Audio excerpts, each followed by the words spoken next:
اس لیے کہ حضرت عباس رضی اللہ تعالی عنہ نے نبی کریم علیہ الصلوۃ والسلام کی بارگاہ میں عرض کی تھی، یا رسول اللہ میں اپنے گھر سے پانی منگوا کر پلواتا ہوں، اسے آپ نوش فرمائے۔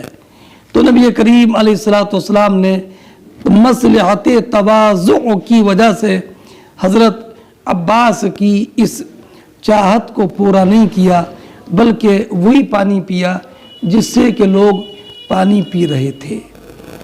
باب ما جاء فی زمزم، یہ باب اس بارے میں کہ جو آب زمزم کے بارے میں آثار وارد ہیں، جو آثار وارد ہیں ان کے بارے میں یہ باب امام بخاری رضی اللہ تعالی عنہ نے معین فرمایا۔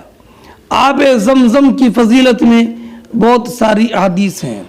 مسلم شریف کی حدیث ہے کہ حضرت ابو ذر غفاری نے 30 دن تک صرف آب زمزم پیا، اور اس کی خبر نبی اکرم علیہ الصلوۃ والسلام کو دی تو نبی کریم نے ارشاد فرمایا، انہا مبارکہ، بے شک یہ مبارک ہے، مبارک ہے، اور یہ غذا کا بھی کام کرتا ہے، غذا کا بھی کام کرتا ہے، یعنی طعام بھی ہے اور یہ غذا بھی ہے۔ اور دوسری روایت میں یہ ہے کہ ماء زمزم لما شرب له، آب زمزم اس کے لیے کفایت کرتا کہ جس نیت سے پیا جائے۔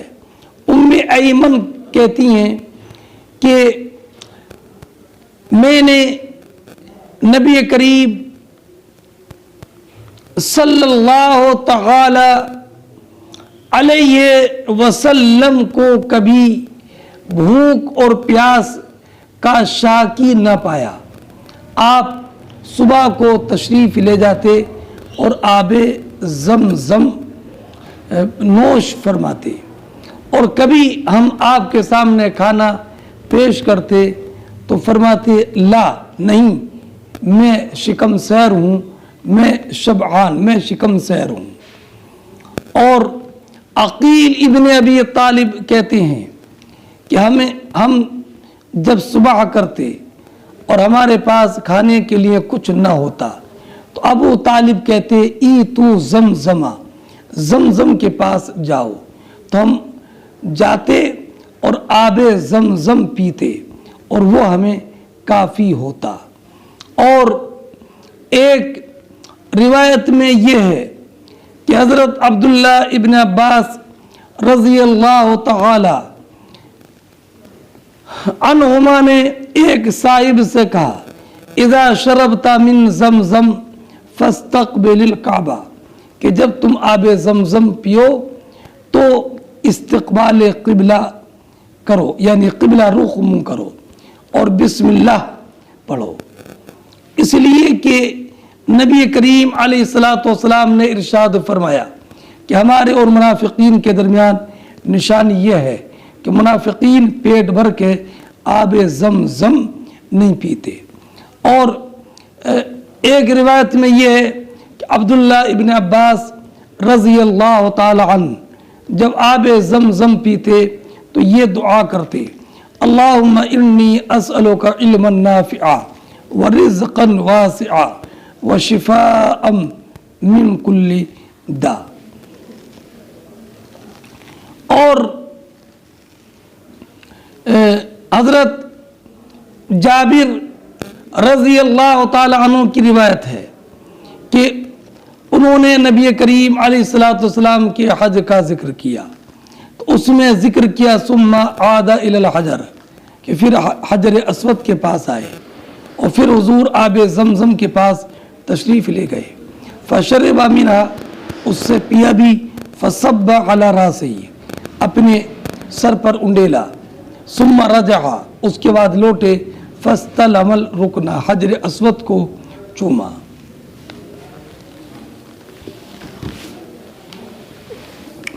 وقال عبدان اخبرنا عبد الله قال اخبرنا يونس عن الزهري قال انس بن مالك كان ابو ذر يحدث ان رسول الله صلى الله عليه وسلم قال فرج سقفي وانا بمكة فنزل جبريل ففرد صدري ثم غسله بماء زمزم ثم جاء بطست من ذهب ممتلئ حكمة وإيمانا فأفرغ في صدري ثم أطبقه ثم أخذ بيدي فعرج بي إلى السماء الدنيا فقال جبرائيل لخازن السماء الدنيا افتح قال من هذا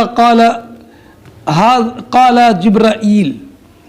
یہ روایت معراج سے متعلق ہے جو کہ کتاب الصلاۃ کے آغاز میں تفصیل کے ساتھ گزر گئی ہے، اس لیے میں یہاں پر خالی اس کا ترجمہ کرتا ہوں.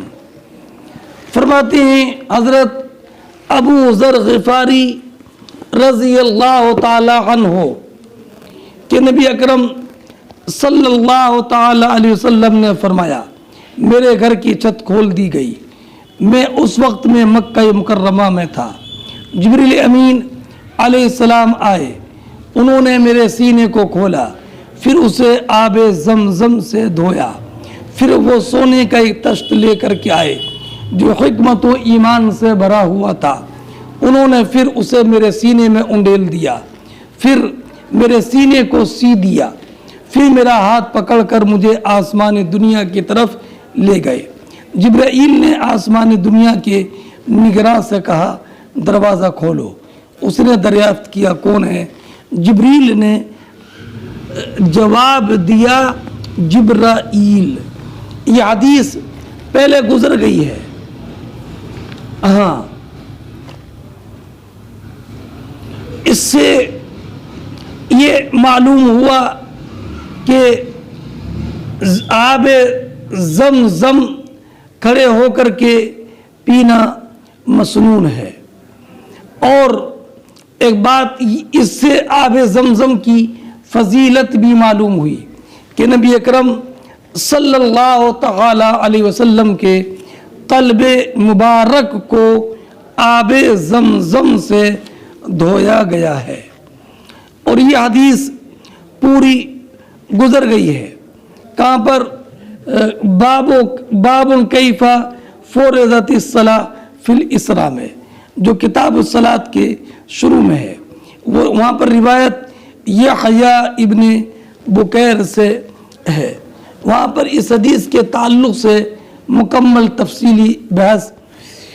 حدثنی محمد بن سلام قال اخبرنا فزاری عن عاصم عن الشعبی ان ابن عباس حدث قال سقیت رسول اللہ صلی اللہ علیہ وسلم من زمزم فشرب وهو قائم. فرماتے ہیں امام بخاری کے ہم سے حدیث بیان کی محمد بن سلام نے، انہوں نے کہا کہ ہمیں خبر دی فزاری نے. وہ روایت کرتے ہیں عاصم سے، وہ روایت کرتے ہیں شعبی سے کہ عبداللہ ابن عباس رضی اللہ تعالی عنہ نے بیان فرمایا کہ میں نے نبی اکرم صلی اللہ تعالی علیہ وسلم کو زمزم کا پانی پلایا. فشرب وهو قائم، تو آپ نے اسے کھڑے ہو کر نوش فرمایا. قال عاصم کہتی ہیں کہ اکرمہ نے قسم کھا کر یہ بات بیان کی کہ ما کانا یومئذ الا علی بعیر. اس دن حضور اونٹ پر سوار تھے. اس دن حضور اونٹ پر سوار تھے. اب ذرا اس روایت کے پہلے راویوں کو دیکھ لیں. محمد ابن سلام، دوسرے راوی ہیں فزاری یہ مروان ابن معاویہ ہیں. تیسرے عاصم ابن سلیمان ہیں. چوتھے عامر ہیں. پانچویں اکرمہ ہیں.